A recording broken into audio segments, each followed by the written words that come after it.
Hello guys, magandang umaga sa inyo lahat. Narito na naman ako, ang inyong kaibigan. Yan guys, ito si Budobods Vlog. Ang ating content guys ay pagtatanim-tanim dito sa paligid naming bahay.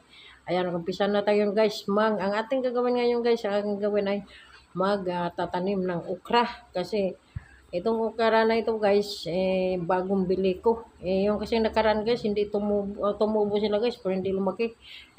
Nabasa ko yung pinakaano niya, expiration.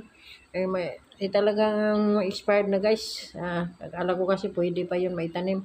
Kaya ngayon, bumili ako ng bago. Isang balot lang yung ano. At maganda guys ang kanyang seeds. Buto. Ayan, ang variety niya. Maganda guys. Ayan. Ito, mag-umpisa na tayo. Mag-umpisa na tayo guys. Atin ang binutasan kanina at atin ang isa-isa pag-direct sa lupa, isa-isa ng hulog at tatabunan natin.